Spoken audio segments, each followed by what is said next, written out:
Welcome to our 25th anniversary little tasting pack run through of some of our celebration beers. I'm kind of dragging out the birthday celebrations over the entire year, really. We had a few beers that came out in January. Most of them have been released over the past few weeks, just to celebrate 25 years since the brewery was started.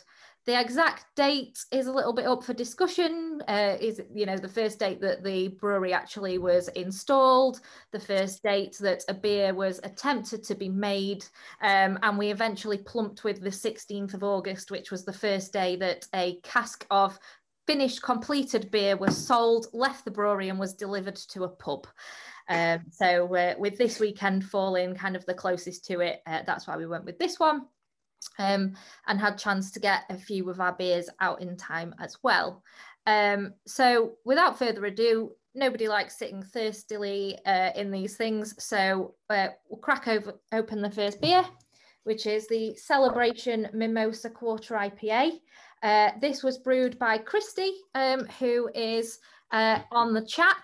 Oh, yeah. So over to you, Christy, if that's all right. Yeah, absolutely fine. So, Celebration is a Mimosa Quarter IPA. So, Mimosa is basically like the American term for Bucks Fizz. And I thought it sounded like slightly edgier than Bucks Fizz, so we use that. But it comes from, we did an event, I think it was 3 years ago, in Sheffield Beer Week at the Rutland Arms in Sheffield. We did like a vegan brunch where we did 4 home brews at Abbeydale Brewery. And then they were all kind of like breakfast themed. So there was the Mimosa beer, which we're drinking now, or a version of it. These were all like 20 litres. There was a maple syrup stout that I think was about 10%. There was a pastry beer, which was literally made with those just roll your own. I remember that really well, yeah. Yeah, I remember like how gross it looked when I got it out. Yeah. And that was the first one got dumped. And then there was, I think we just did it. We had a sour on at the time. I can't remember what it was. It was just a kind of a plain sour, and they made that into Bloody Marys there on the day. And there was like a vegan brunch, so every beer was paired with a course. But this was probably the most successful. So after 3 years, Abbeydale agreed to actually make it. Core IPA. So I think it was 2.8%. 2.8. We should have done it 2.5, really. That would kind of miss the trick there. Yeah. Indeed. Yeah. Yeah, so it's a pretty straightforward malt base for the beer. So it's just barley and oats. That's it. I think a little bit of wheat. But we use oats. We use porridge oats. So basically, they had like a nice kind of density to the beer, to give that kind of like silky viscousness. So I wanted it to be, because it's so weak, there's not really much kind of backbone flavour going on. So with the oats, it kind of gives you at least a bit of mouthfeel. And then the orange, that's just fresh orange juice. So we bought I think like a 250 litre drum and just poured it straight in on like day 2 of fermentation. So, and then the cryopop bit that's on there. So it's got this made with brewed with cryopop. So the cryopop is a new hop product from one of our main suppliers, Yakima Chief in America. And they kind of give it a marketing spiel of its beer-soluble hop compound, which I think it sounds like marketing bullshit, probably because it is. But effectively, really, really fine, super potent hop pellets that are a blend of various different hops. And then we chuck that in, and hypothetically, it's meant to not settle at all, so it should stay in suspension. But yeah. And that's what's in there. So yeah, it's just the cryopop and orange juice. That's kind of it in this beer. So it's kind of just does what it says on the tin. Refreshing. I think that's lovely. Yeah. It's lovely. I really like the way it sparkled in the glass as I started to pour it in. That's the cryopop. It's not finished too dry either, because one of the issues with really weak beers is, particularly ones that are, got other flavors in there, it can finish super dry, and when they're super dry, there's even less malt flavor. I've not got any kind of backbone, so we used an old English ale yeast for this, so it's finished slightly sweeter than it would have done otherwise. Got that little bit of sweetness. It could do it more really for next time, but I think it's pretty good for a first go at Yeah, perfect breakfast beer / beer to drink first at a tasting. Yeah, yeah. I mean, it's also quite a good working beer. It's really good hangover beer as well. Yeah. Is Quarter IPA a thing, or did you make that up? Because I don't think I've heard anything called a Quarter IPA before. Well, I thought it was a thing just because it didn't seem like that of an avant-garde thing to come up with, but other people have said, like, what's that crap? The first one I saw was from Siren. They did a beer called Half Mast about 4 years ago or so, and I think that's the first time I saw it. But so it's not, the term itself is not new, but I don't think many people are making them. Yeah, we're not going to get like a dictionary entry for it, I don't think. That's a shame, isn't it? Because that would have been a really good thing to have done in our 25th year, to have got a beer term into the dictionary. Yeah. You know, we've got till December, so thinking It's better than like small beer, which you get a lot of them called, and like, what is it, micro beers and stuff. I quite like Quarter IPA. Quipper, it's got a good ring to it. That. Yeah. I think you've done really well with this one, Christy. I mean, given the ABV, I think to get this much flavour and body into it is really good. I really like it. Good, yeah, awesome. Thank you. The orange is really fun as well. Yeah, I like the orange juice. So, yeah. I mean, this recipe got changed quite a lot because I kind of went very gung ho when I did it, and when it was priced, I was told by Robin, one of our sales guys who does most of the pricing, that it would cost, I think, more than some double IPAs. Well done. Yeah. So this is the slightly reined in version of the beer. Yeah. Well, I have like a habit of, we go for third draft. Christy, go big or go home, Mackie. Yeah. Yeah, it is a problem, isn't it, when you're producing a beer at that ABV and it costs more than 10% or something. Yeah, there's quite a lot of variables as well, with especially things that you've not done before, and we've not really done many low ABV beers. I remember when we were brewing it, and I was just thinking, I was like, it's so much easier to make a double IPA than it is to make a quarter IPA. Mm. Yeah, nowhere to hide, is there? Yeah. That's so true. Well, when the brewery started, we used to do matins, which we always called the breakfast beer, and that had a lot of oats in it, didn't it? There's a lot of muesli based in it. Yeah. Yeah. I mean, we've got quite good at using oats now, because so one of the issues with using oats is it's like if you have porridge for breakfast and then leave the bowl out till the evening, it's really hard to clean out the bowl. It's kind of the same premise with beer, make that like sticky slop at the bottom. Yeah, it sets like concrete. Yeah, but we've got better, well, I think we have. Or at least cleaning up straight away. Yeah. Our brew days are a lot easier now. I think if that makes the difference. Yeah. Yeah. I mean, we occasionally, I think we've done it twice where we've used oats to make oat milk and brew them that way. But then the issue with doing that is then you have to dig out actual porridge. Yeah. It's quite unpleasant. Straight away, you've lost all your cool points. Yeah. And it ruins your trousers. Yeah. Well, people actually oats are quite good for your skin, aren't they? I've just got a picture of you just rubbing oats all over your arms on a brew day. Yeah, now, Sam, calm down. And I've still got eczema. So. What's everybody else think of this one then? Really good, yeah. You like it, Ashley? I do, yeah. Yeah, I think the highest ratio of oats we've done 25% oats before. So I think that was a full ton. So 750 kilos of barley and then 250 kilos of oats. And I think it was a collaboration as well. So there was other people there, which always makes it slightly more tetchy. How much did you pay, Christy? Of this? Yeah, you talk about using a ton of No, not for this beer, for a different beer. I can't remember what it was. I know it was a collaboration and it was really embarrassing. This probably had a grist of about 200 kilos, I think, if that. Yeah.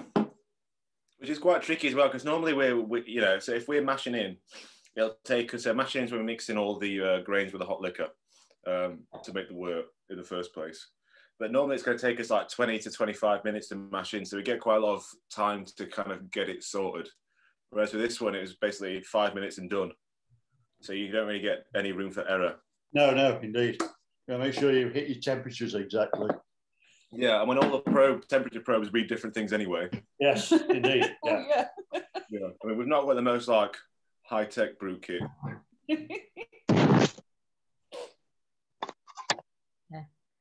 Yeah, should have probably just done a quick little introduction for anybody that doesn't know. Pat and Sue Morton, who are the owners of the brewery, are on today, and quite a few of us from the team. So any questions on any kind of area, really, from any part of the 25 years of the brewery's history? Pat's just left. I thought you were scarpering, Pat, because I was saying people could ask you questions. I will have forgotten.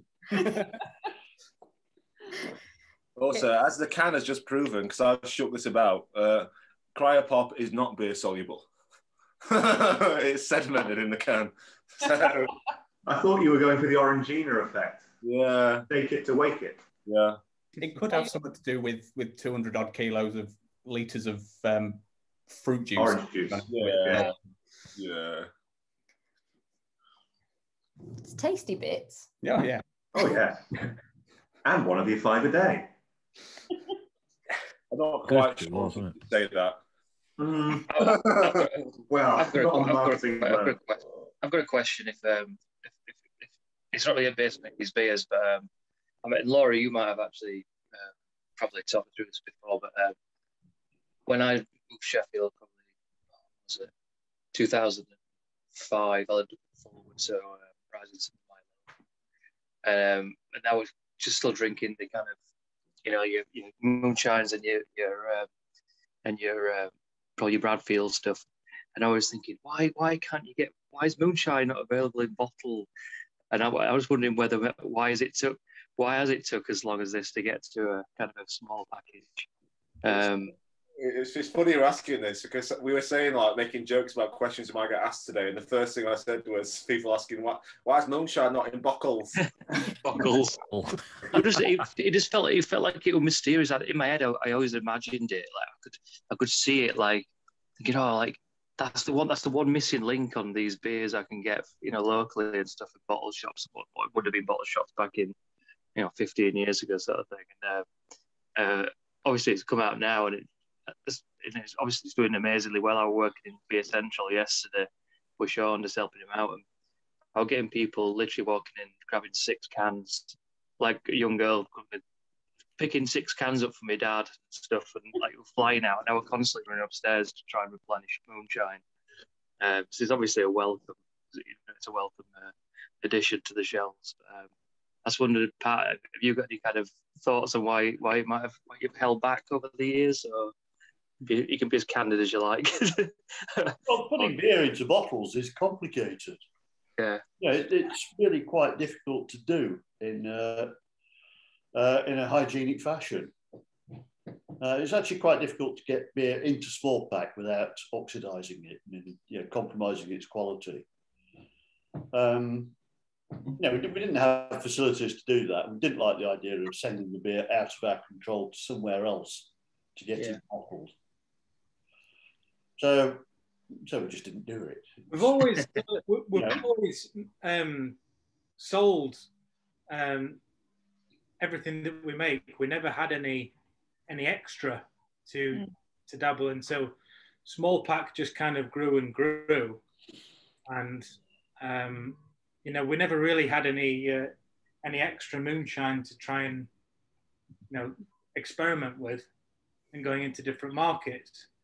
The pandemic then happened, and then we saw an opportunity. We had talked a number of times about putting moonshine into cans, and I think we always preferred cans to bottles for all the obvious reasons of quality, and also it's a bit more eco. You're not transporting around more bottle than liquid. So it had always been kind of a plan, and we were kind of debating it pre-pandemic, weren't we? There was quite a heated discussion, I remember, about whether we should can it or not. Oddly enough, Pat and I were in favour, an awful lot of the rest of them weren't. So I think they were more concerned about the history and the provenance of it than Pat and I were. But then, of course, the pandemic, we'd already started canning anyway, but we were mainly contract canning. Started the pandemic, we got our own canning machine. That then gave us a lot more control. And at that point, we were much, much happier putting moonshine into can. And being candid, people couldn't compare it with cask during the pandemic. Yeah. We missed all that social media about how crap this doesn't like as good as the real stuff. So... I'm not going to lie. Glad to get moonshine, you know. I'm not going to lie. It took me a couple of cans for me to kind of come round to it. I'm like, not sure, but it's just because you've never had another outlet. There's never been another kind of version to kind of compare it to. So I think in your brain, for drinking it 15, maybe even 20 years, some people, it's hard to kind of go. This is quite different. Cats off. Chris has joined us. Hi, Chris. Hey, Chris. You can't hear us. Hello. Hear us. Hello. You all right? Yes. Everyone all right if we head over to beer number 2? Yeah. You want me to do a little... So beer number 2 is going to be Cryo Heathen. So kind of just a quick little history of Heathen, I guess, which hopefully some of you will be familiar with. We first started brewing beer specifically for keg in 2014. So, relatively recently, really. And the first ones that we were kind of developing were a pale ale series with the aim that one of them would join our core range. We got to pale ale number 6, which was a mosaic single hopped beer, and decided that was the one that was going to, stay with us. We knew we couldn't we obviously called it mosaic initially after the hop that was in it, pale ale number 6 not being the catchiest of terms, but didn't want to keep that name forever, mainly to future-proof the beer. We weren't sure if we'd always be able to get the quantity of mosaic hops that we required to keep the beer single hopped, and also due to the nature of hops as a natural product, they can fluctuate, and so you can need to change the hops that are in there to actually keep the flavour profile of the beer more consistent. So it was the first project we worked on with James Murphy, who's now our in-house designer, who does the vast majority of all of our artwork, and kind of throwing names around, and eventually came up with Heathen. I've written a blog about this on the website if anybody does want any more information. There's some old initial ideas for the artwork and things that are on there as well that are quite nice, but came up with these cheeky little praying hands that adorn the Heathen can. So for the 25th anniversary, we didn't want to do just special versions of existing beers or completely new beers. We wanted to kind of celebrate some of those beers that have joined our core range more recently, but do something a little bit special with them. So decided to make a Cryo Hop Heathen. So Jim, do you want to talk a little bit about the brew? So as Christy pointed out on the previous beer, the Cryo Pop and Cryo, also they kind of refer to like a hop product, and it's a way of processing hops to get for Cryo Mosaic. It's just the lupulin gland, which is where all the main flavour of hops are. So it's just an extract, but you get a kind of intense and more intense by weight addition that again should be finer and therefore separate out better, and you get less hop matter in beer and in processing. So it makes it a lot easier to deal with and impacts a lot more flavour into from the hop. But I think really with this is trying to keep the core character of Heathen there while also boosting Mosaic flavour. So while we've adjusted the ABV slightly, I think this is just up to 5%, so up from 4.1. So it's a little bit stronger, but also to help carry some of that, a little bit more alcohol, just to carry some of the flavour that's already there with the Mosaic. Which, despite us changing the name 5 years ago from Mosaic, Heathen is still currently single hopped with Mosaic. So probably lasted a bit longer than we perhaps thought it would in that kind of state. But yeah, it's a really great showcase of what the Mosaic hop's all about. So you should be getting like kind of really juicy sort of stone fruit characteristics from it.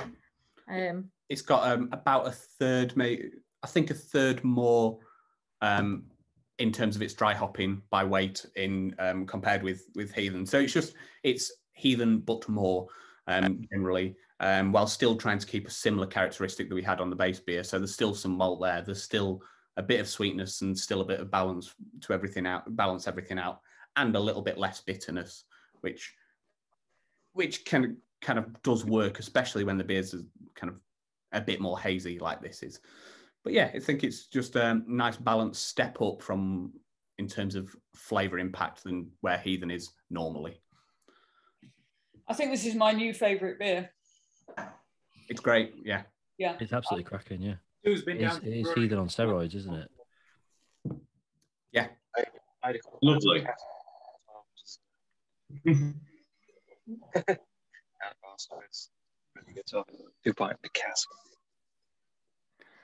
We have done a few casks of it, haven't we? I think there's about 10 barrels, so about 40 casks in the wild somewhere. Yeah. A pint of it yesterday.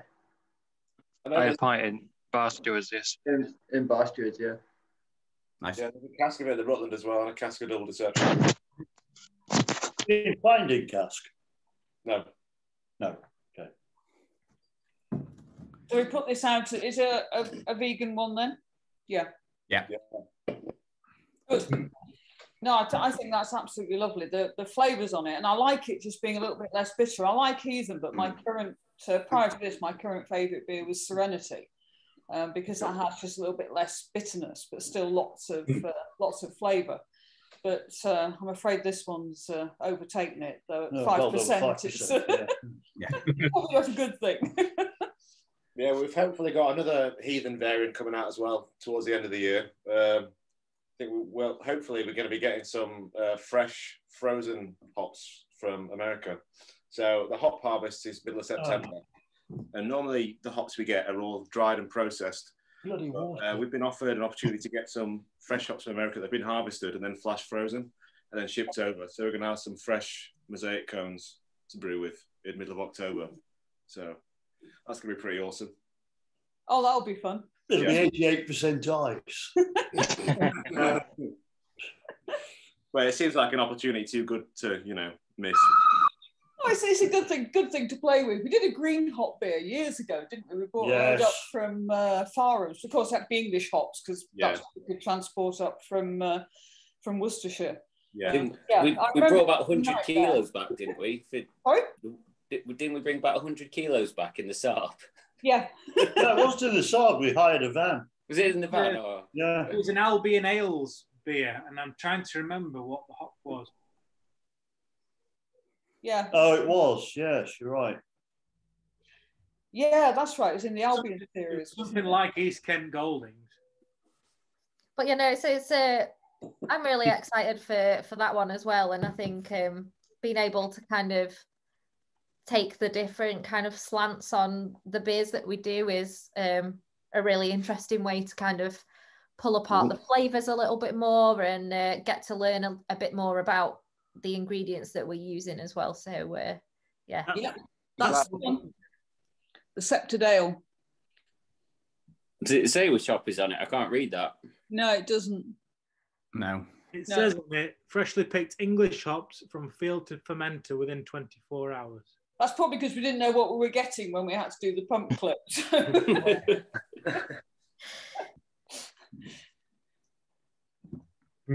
Yeah, we're not entirely sure when that one will be made or released at the moment, because it's all dependent on when they actually get picked and shipped over. So completely harvest dependent.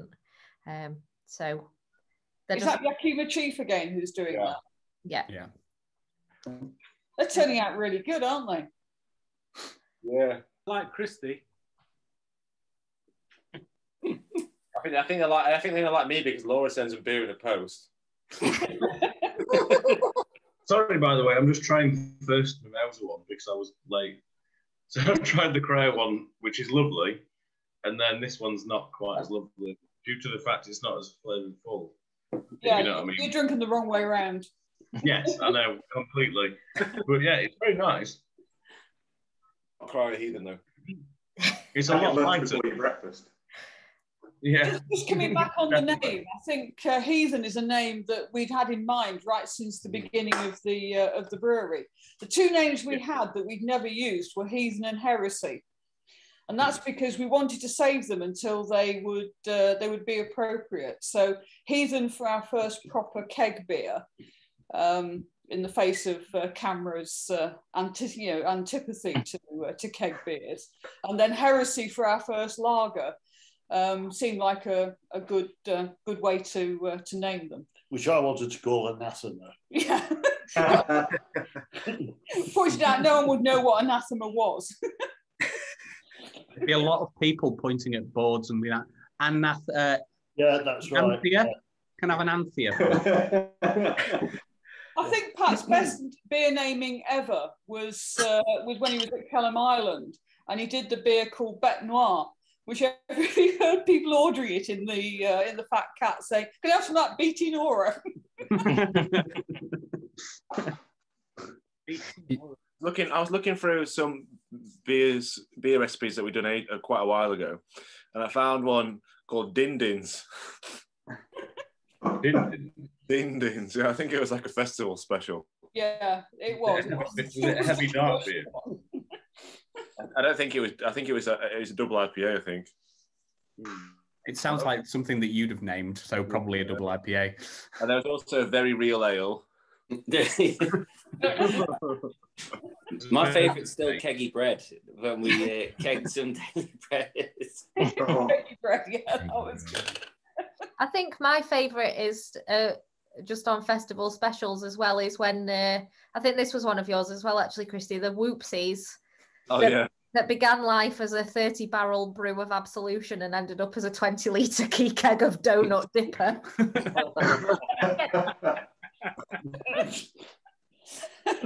Remember costing that one, Robin? Yes. It didn't quite meet the normal margins that we looked for. But yeah, no 2 days are ever the same, are they? Yeah. Well, we reckon we can sell most of our mistakes, can't we? Because they may not be what they were intended to be, but they're still a decent beer. So I think my favourite one of that was the Dark Side, which is Dark Side of the Moonshine. When we mashed in some moonshine, and in the mash tun it had a kind of raspberry ripple effect with a dark malt sort of swirled through it. And we got on to the maltsters, who said that they had a new Latvian crew operating the mill who hadn't cleaned it between doing a dark malt and then doing the pale malt. So our pale malt had got some dark malt in, and you only need a tiny bit to change the colour of the beer. So we made it at 6% rather than the usual 4.3 and called it Dark Side of the Moonshine. And that sold really well. So, because people like the story. Stories sell beer. Last time I saw on eBay the pump clip, the Pink Floyd Prism pump clip. Yeah. Going for 50 quid each. Yeah, print some more. Oh, but once made Pat Ashton pay 10 quid for one at Sunfest. He wanted to give me 10 quid for charity, so he wanted to buy something, so I gave him one of those. He was quite happy. It's probably that one he sold on for 50. Yeah, quids in. But yeah, how's everyone finding the Cryo Heathen? Joyous. Very lovely. Very good. It's absolutely delicious. There's not enough to be done. I'd like to ask a question slightly off topic. Ed, are you sat in front of a curtain of some sort? No. It's just a virtual background. I was about to say, Digby's like really wanting to get close. Isn't he? You're in like a green room or something. Looking down your stairs. Yeah. The picture is looking down the stairs. Yeah. They're staring up at me. Fair enough. And on a similar topic, Dan, you are leaning on the kids' play kitchen, aren't you? It's his bar. My new bar. I've sent the kids to my mum and dad's tonight, so the bar is mine. It's really good to see people vertical drinking, though, isn't it? Yeah. Too long. Right, that's a beer. I was just about to say, Pat, you read my mind. I was just about to see if people were happy to move on to the double deception. Just to quickly say as well before we open this one, because I obviously don't want anybody to rush it.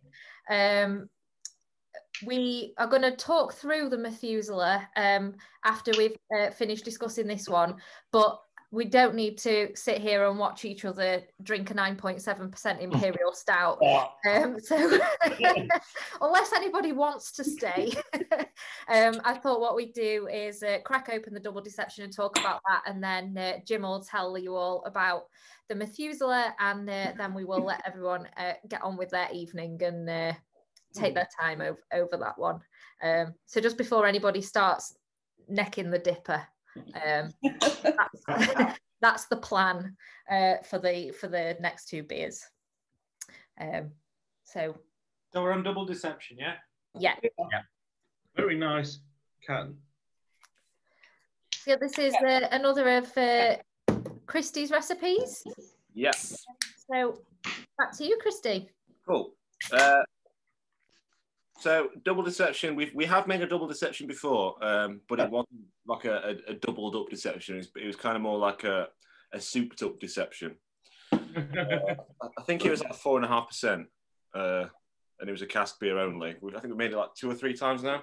But then for our 25th, so we've gone actual double. So the kind of brief I got for this was just to make a Nelson double IPA. So Nelson Sauvin is the primary hop in Deception, but rather than just make kind of like a super soupy dipper, I kind of wanted it to be vaguely reminiscent of Deception. So my normal I kind of do more like East Coast style IPAs and stuff, which are just kind of like soupy and really hazy. But I wanted this one to actually taste a bit like Deception, and I think it does. So it's 8.2%, so it's actually doubled in ABV. Deception on cask is 4.1%. Single hopped with Nelson.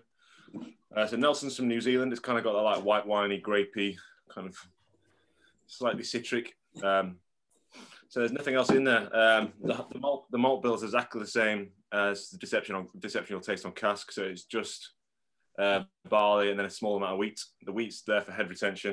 So you kind of do get a nice little bit of that white fob at the top. And then it's fermented with LAX yeast. So LAX is like a new yeast for us anyway. It's from a new supplier. It's kind of an alternative to most of the traditional West Coast ale yeast strains. So the reason we've not used our yeast in this one is because our house yeast won't ferment things above 7% really. It kind of struggles. So we brought this yeast in, and it's just nice and clean and crisp. So this beer is basically just all about Nelson. But as I said, I think it does actually taste reminiscent of normal Deception, which I'm quite pleased with. Christy, what was your intention as regards the bitterness of this? I think I was trying to make the same IBU as Deception, so I think it's like 45. Right. So you won't go for a double in? No. In terms of bitterness. So you could have made a really big beer here. But with it being stronger, there's that kind of that booze bitterness you get sometimes. Also, there's a lot more hop mass that's going to be residual in there because Deception isn't normally dry hopped, whereas this is quite heavily dry hopped. Yeah. The dry hopping is where we put hops in either while the beer is or after it's finished fermenting. So we're chucking the hops in dry to the beer effectively. That's why it's called dry hopping. So it's kind of got, because of that, there is hop matter that's kind of hanging around in there. So it has got a slight bite from that because you do get the kind of vegetal stuff. So the big difference with normal hop pellets and cryo hops is Jim was talking about this. In normal hop pellets, there's still that vegetable matter that Jim was talking about. So I think one of the kind of good things about cryo hops is that you get less of that vegetal flavour. There's no cryo hops in this, but equally, I kind of view it as a bit like a soup. So you kind of do want a bit of that vegetable stock flavour in there as well. Kind of adds to the kind of roundness of the flavour. Whereas if you've just got the intense aromatics in the lupulin gland, it's just kind of a one-sided thing. Also, you can't get New Zealand hops in a cryo format. So, yeah. That's Double Deception. First time I encountered the vegetal thing that I think you're talking about. Yeah. Trialed a hop. I think it was called Waimea. Yeah. Oh, yeah. That was more cheese and garlic. Very offensive to me. Garlic and onion and. Yeah. I quite like. They're really bad hops. Yeah. I liked Waimea. If you're sensitive to those flavours, you don't like them. But as we well know, people are sensitive to different flavours. Yeah, they've gone down well with the What beef. year it is as well, what crop it's come from. Sometimes it's more cheesy, garlicky, beety than other years. I think it was the first time we tried using it, that Waimea, and the last time we tried using it as well, because it was just the worst example of what hops shouldn't taste like. So the best example of what hops shouldn't taste like. Yeah. Yeah. But it might be probably harvested at the wrong time and oxidized. Yeah. Yeah. I mean, you're in the hands of the hop merchants, aren't you? Unless you go and rub every batch that you buy, then you're in the hands of what they sell you. And I think they sold us a cup with that Waimea. Yeah. I don't think it was supposed some people do take offence to different hops. I mean, Robin, for example, loves the Sriracha Ace. Yeah. Hate Sriracha. Why? Just why? We know. There's no need for it at all. And we had about 250 kilos in at one point. And I was just like, not more Sriracha. Most of that.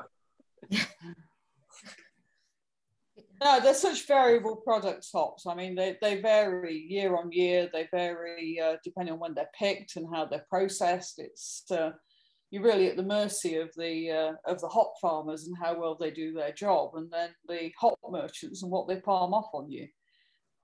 Which is why we go down every year. John goes down usually with Gaz, doesn't he? And rubs the hops of the batches that we're getting. I mean, Gaz has the worst palate in the brewery. Right. Okay. So you need to make a bid to go instead, also, or get someone. I also have one of the worst palates in the brewery. I wasn't going to say that.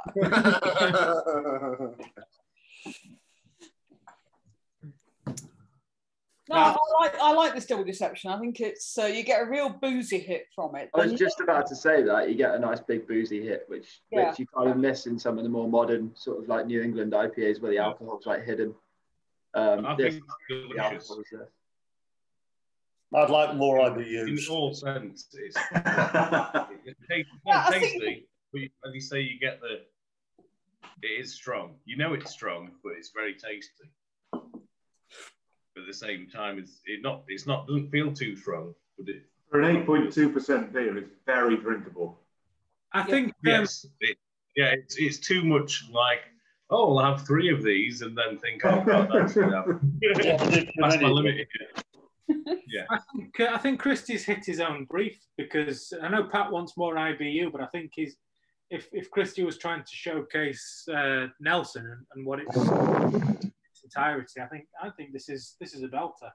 Really Yeah. like it. Okay. Yeah. No, I agree. I think he's very much hit the brief. I think it's more to my taste probably than some of you guys, but I think in the brewery sometimes we over favour the really hoppy beers, you know, like the Cryo Heathen, which is just fabulous. Whereas a lot of people like beers that don't have that kind of quite that kind of hit. And Nelson is these days quite a subtle hop, isn't it? It's not a really in your face kind of hop. And this, I think, showcases it beautifully with a lovely boozy hit with it. So I think you really get the brief there, Christy. I think it needs more chili in it. Well, on both of those fronts, Pat, you'll be pleased because one of the beers that we've got in tank at the moment is a 105-ish IBU 100-minute IPA, which will be too bitter for a lot of people in the brewery and out of the brewery. And also... What's the alpha of Nelson Sauvin these days? About 9. Yeah, it's quite high. Yeah. It's quite low, really. Well, it is nowadays, Jim. Yeah, absolutely. Yeah. I'm not sure whether we're perceiving Nelson as being quite subtle these days because more flavourful hops are now available, or whether it's less flavourful than it used to be. I think it's less flavourful than it used to be. I mean, I remember the first time we had Nelson, first time we tried it. It was fabulous. It was a real hit of white wine. Yeah. Those kinds of Sauvignon Blanc wine kind of flavours. And it's, to be honest, from season 2 onwards, it's never had that same hit. It's just steadily become a gentler, more subtle hop than it was in the first place. I remember, I think a couple of years ago when we went to rub Nelson, there were to select crops of Nelson. Not a euphemism, and they were saying that actually the suppliers and the farmers in New Zealand, hop farming in New Zealand is an old man's job. It's something that's dying out and not really being taken up by by family, their kids. It's an old-fashioned job, and so there's seemingly less incentive, and then they're not finding the acreage to grow more Nelson. They're not finding the impetus really to grow. That was a few years ago. Things may well have changed, but at the same time, it's not really there wasn't the push to make it better. Everyone was fine just being able to sell what they had. Yeah. Because it just fly out. They didn't need to grow anymore. They didn't need to do anymore. Everything, all of Nelson will sell out without any of improving it. So I gather it was one of the first hops where farmers were really unsure about growing it without investment. It's almost like I need confidence that people are going to buy it before I go and spend all this money growing it. Mm. It's a difficult hop to grow as well. It's a difficult hop to harvest because the flower of the hop kind of opens out, and it makes it extremely difficult to extract it in the picking machines. Yeah, it just falls apart. So the yield is really poor. You get a lot of what would be good hop material just falling on the floor. And I think it's like Abbeydale Brewery. Yes. And I think with the growth of there's no beauty, but a growth of a lot of breweries and the unsure nature of the industry at the moment, people aren't as likely to commit to longer term contracts, and so these hops won't get grown. The people we need a big brewery, and sadly, Brewdog are one of those breweries that commit to buying a lot of Nelson, but they commit to acreage, and then therefore farms will grow it and will plant. Yeah. And we have the same problem with Marisota. Yeah. And it needs big and bigger breweries than them to commit to buying these things, and which is why high alpha hops are really good, because massive breweries want high alpha hops, even if so they can use less. So you kind of work. They're only buying alpha. They're not bothered about what it tastes like. Yeah, No, we're always riding on the coattails of the big breweries. And of course, in that part of New Zealand, it can be rather more attractive to grow vines rather than hop vines. Am I right in saying that we take quite a large proportion of, well, relatively speaking, of the world's crops of Nelson? Yeah, I think I worked it out one year. I think we take something close to 1% of the world's supply of Nelson. Wow. Which for a brewery that is nowhere near 1% of the UK's beer output, is what we're going, I think. That's incredible.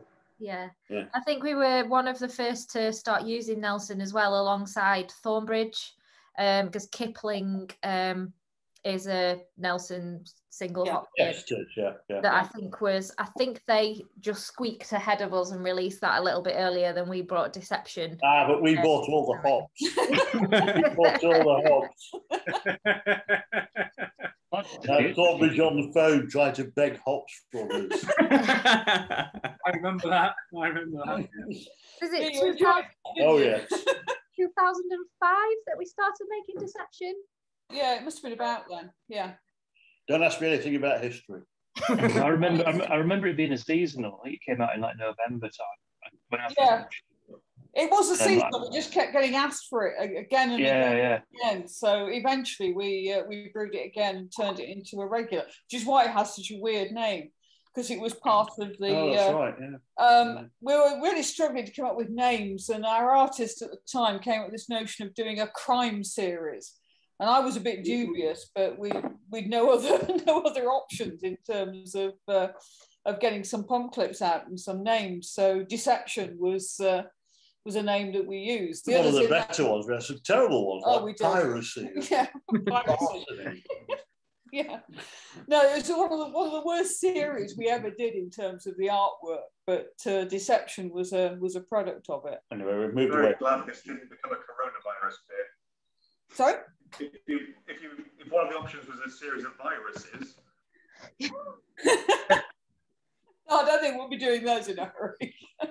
We could do. There is something quite pleasant about ordering a pint of Deception, though. Yeah. Yeah, it was quite nice, like doing this birthday version. It felt like quite like a monumental part of my career. Yeah. Really nice. And it's not crap, which is always good. Yeah, Christy, you've really hit the brief here, and I really like it. I know it's not IBU enough for Pat or hoppy enough for some, but I think it's lovely. You've done a really nice beer. I do think if you had gone for the 90 IBU level, it would have gone away from tasting like Deception. Yeah, absolutely. So, it would taste more like double Deception.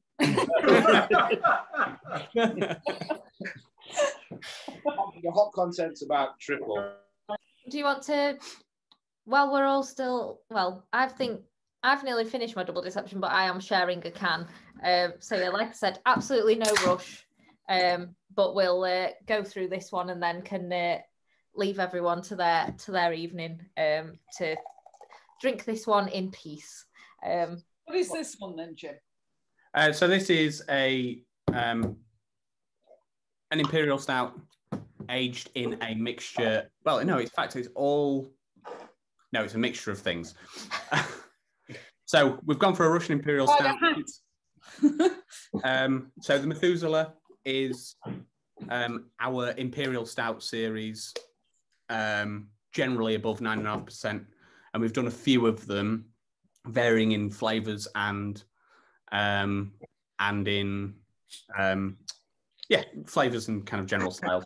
This specifically isn't particularly flavoured in that it's only malt and malted wheat and oats, and some honey, but the base malt is just lots and lots of varying barleys, biscuit malts, which are toasted malted barleys, but toasted to get a flavour of biscuits, and chocolate malts, which again are toasted in a way to get the flavour of richness of chocolate. So that was the kind of base beer, the base wort fermented, not with our house yeast, because as Christy said, it doesn't ferment that far, up to 9.7. We used, I think, probably the same yeast that we used in Double Deception, the LAX American ale yeast, kind of from the west coast of America, similar to Conan. It's, in fact, no, not similar to Conan, similar to the Sierra Nevada, just aiming for balanced, clean, no real impact from yeast in terms of the flavour. And then after primary fermentation, this is sat in 4 freshly emptied red wine casks and some stainless steel. So all for the same amount of time. And then for 9 months, it sat in barrel before we blended everything back together. So we get a balance of flavour of the kind of resinous, oaky, rich thing that you get from red wine casks, and you get the richness from barrel. You get a little bit of acidity, but again, that kind of comes from barrel, and I think it kind of balances everything out. Yeah, because the last release we did of Methuselah last year was a Bretted version. So this is a lot cleaner, a lot more kind of more of a classic kind of style of imperial stout, really. Yeah. So there's less kind of funk to it, but again, the Methuselahs have all gone through barrel at some point. And yeah, this kind of sat to round out. And I think there's that little bit of acidity kind of helps balance out some of the kind of rich dark roast malts and some of the alcohol.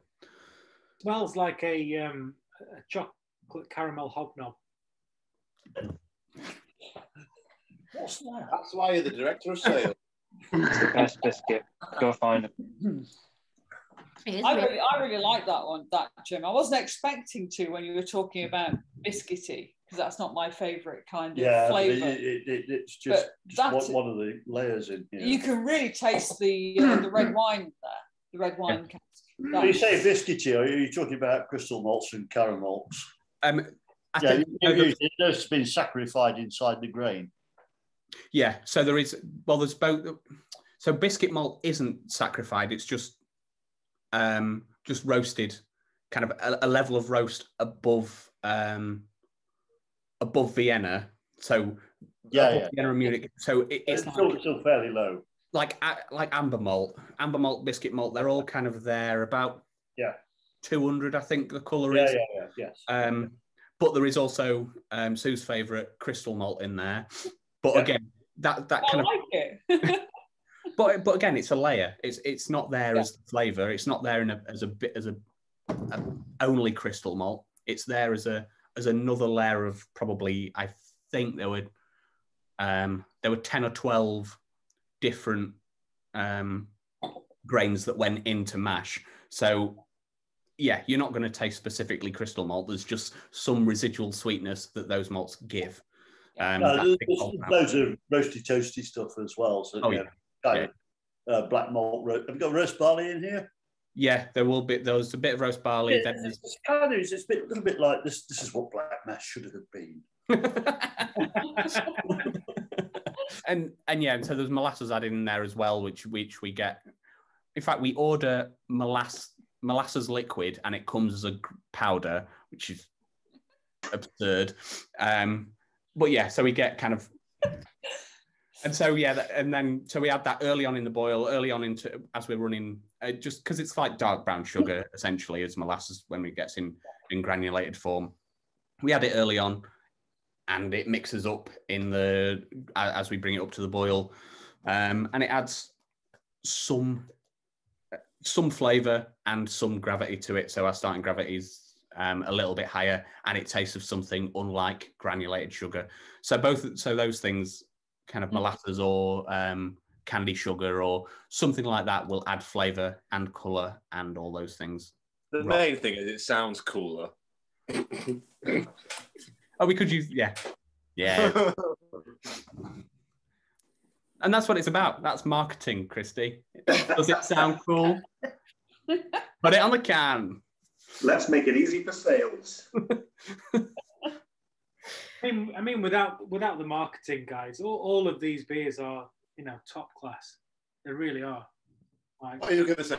Shite then. Without someone to label a can, what is beer? Pointless. Tip it down drain. In terms of the recording, though, I think that is kind of everything that's the story behind all of these beers. Obviously, it's absolutely fine to carry on drinking them. Thank you, everybody, for joining. I will stop the recording. I'm not going to end the meeting. So we're not all going to just disappear. But yeah, hope you've all enjoyed all 4 of these beers and the other birthday beers that we've got available. They're all currently on our online shop, abbeydalebrewery.co.uk/shop, and via a selection of independent retailers nationwide. I think we've released all of the birthday beers now. There's a case that's out at the moment, but we've obviously got new specials coming out all of the time. We just probably can't drag the birthday out for that much longer. You can. Despite my best effort. But yeah, here's to the next 25 years. You won't be around for it. Might see 1 or 2 of them.